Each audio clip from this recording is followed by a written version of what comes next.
Okay mga katima, magandang hapon sa inyo. Ayan. Ito, Nissan Almera. Overheat. Overheat ng issue. Ngayon po, tuturuan namin kayo ng mga technique. Gumagana naman yung fan motor. Yung low speed, secondary high speed, gumagana. Yung temperature sensor switch, okay rin naman. Yung fuse and relay, okay rin naman. Pero nag-overheat pa rin mga ka-team. Ngayon, kung titignan natin sa reserva, okay rin naman ang level ng ating reserva. Ano nga ba naging issue nito? Siyempre, tuturo namin sa inyo. Baka mamaya mangyari ito sa inyong mga Nissan Almera. Kaya nga po kami nagkaroon ng DIY para maituro namin kung ano yung mga nagiging issue. Ayan ha, tandaan nyo po ha. Fan motor, low speed and secondary high speed, gumagana. Temperature sensor switch, gumagana. Sa reservoir, okay ang level. Okay lang level. Minsan, nagbabawas. Minsan, okay. Ang radiator natin, since bago pa, 2018, 18 to 19, yan. Pares-pares lang naman yata yan. Okay pa naman ang radiator niya. Ibig sabihin, mag-iisip tayo, possible may leak. Ang gagawin natin ngayon mga ka-team, kailangan natin i-start yung makina, then painitin natin, tignan natin may leak. Kasi pag nag-overheat ang Nissan natin mararamdaman mo mawawala yung lamig ng aircon. Yun. Ayun ang sinasabi natin. Ngayon, baka sakaling mangyari, ano bang year model to? 17 pala yun. Yun, ngayon, ito, tuturo namin sa inyo ha. Titignan natin dito sa ating madilim, wala tayong ilaw. Ilaw mo ng konti. Abot ba yung ilaw?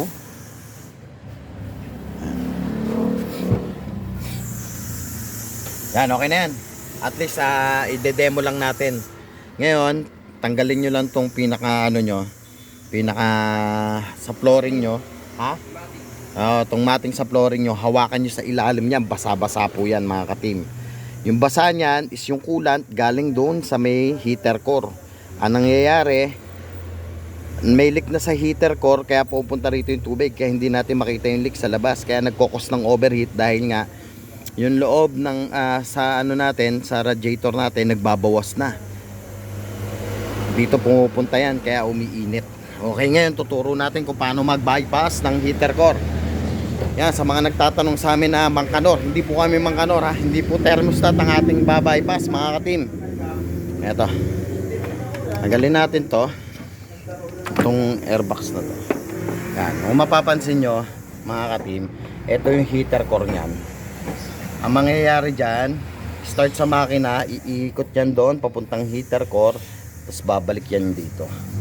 Ganon ang circulation yan. Ngayon, saan nagkaroon ng problema mga ka-team? Siyempre, nagkaroon ng problema doon sa heater core. Ang gagawin natin, since na wala pa namang pambiling heater core, iba-bypass natin para maiwasan natin yung overheat, kasi doon na tumatagas yung coolant Siyempre, pag tumagas ang coolant doon, mauubos yung coolant doon sa radiator, magkokos na siya ng overheat. Ngayon, anong gagawin natin? Ito dalawa na yan, pansinin nyo, yan. Yan, tapos etong dalawa na to. Yan, saka yon. Dalawaan silang ganoon. Ang gagawin natin, kukunin natin tong first hose na to, iikot natin yan papunta dito sa may kabilang hose. Magiging letter C lang siya. Okay, pakita mo. Hugutin mo nga Yes, Romel, hugutin na natin yan. Ayan Tapos puputol lang siya. Tanggalin niya muna ito. Yan, para matutunan nyo rin po kung sakaling mangyari sa inyong mga Nissan Almera. Yan, pwede nyo gawin to overheat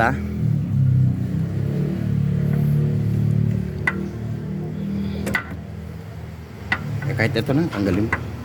Ay, kasama pala. Sige. Yan, tanggalin natin yung bolt doon. Madilim daw, madilim.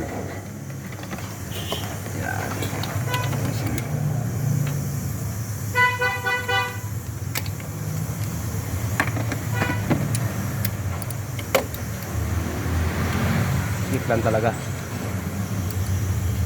Yun. Masikip lang po mga katim, pero kaya naman tiyagayin yan. Ayan. Tuturo natin sa inyo kung paano mag-bypass para naman syempre malaman nyo. Kaya pakiramdaman nyo pag nag-overheat kayo, makikita nyo naman yan. In case of emergency, pwede ito. Pwede yan. Magba-bypass tayo ng heater core. Yung mga lalo na yung mga hindi gumagamit ng heater core. Ayan, kaya lang syempre pag binaypass nyo to, wala nang heater core. Pag gusto nyong Warm. oh yan, warm, Wala nang warm yan. sobrang moist na, lalagay nyo sa heater. Wala na po, syempre na-bypass na natin eh. Yan. Ngayon, gagawin natin to kasi nag-overheat tayo eh, syempre. Kailangan natin gawin to. Pwede naman, punta kayo, papalitan nyo ng heater core, tama ba? Pwede naman. Papaklasin nyo ano yan. Evaporator. Ah, Kasama na evaporator eh. Yo.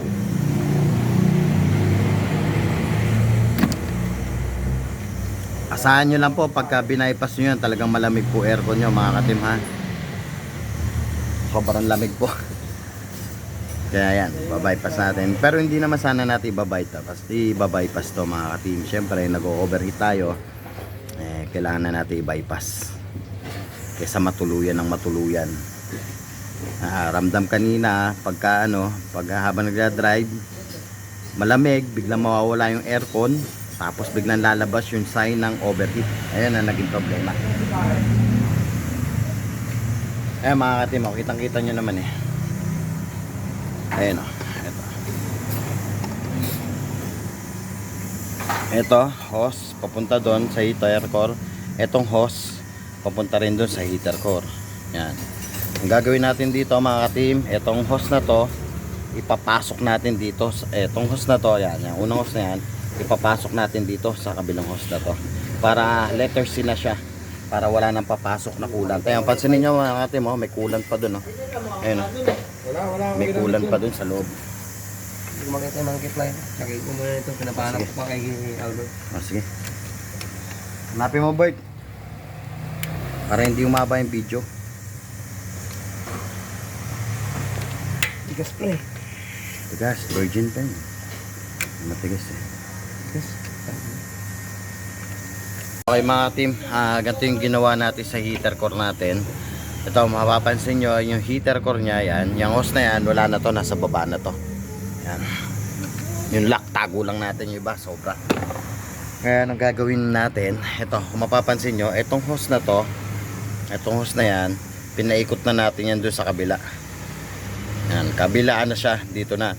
Wala na papunta kay heater core. Yan. Ngayon, ang mangyayari, syempre, wala nang coolant na papasok doon sa ilalim ng na driver, 'di ba? Wala nang papasok doon. Ano masabi mo? Paraan lang yan para hindi mag-overheat sa sasakyan. Yan yung paraan para halimbawa, wala kang pambili muna ng heater core or baklas kasi dashboard yan pag tinanggal yung heater core niya. Ayan ang tanging paraan. Kung extra budget para doon, pwede yan, bypass. Ayan, bypass. Ngayon, syempre, ayan, bypass na yan ha mga team. Kailangan Ganyan lang. pag bypass, maayos yung circulation ng tubig. Kasi pag naipit ito, mag-overheat din. Okay. Okay mga ka-team, at pwede na ikabit ni Romel. Ayan. Okay mga team, at maraming salamat. Sana may natutunan naman kayo sa aming Team Danose Auto Repair Shop. Yan. Ang title natin nito is Overheat Issue. Ay, overheat no? Basta overheat. Yan. Kung hindi nyo nalalaman yung tages doon eto, baka sakaling nangyayari sa inyo kahit nagpalit na kayo ng fan motor, nagpalit na kayo ng radiator, thermo switch, pero nag-overheat pa rin. Ayan po ang mga paraan natin. Okay po mga team, maraming salamat. Team Danose Auto Repair Shop, handang magbigay ng DIY tips. Paalam, goodbye.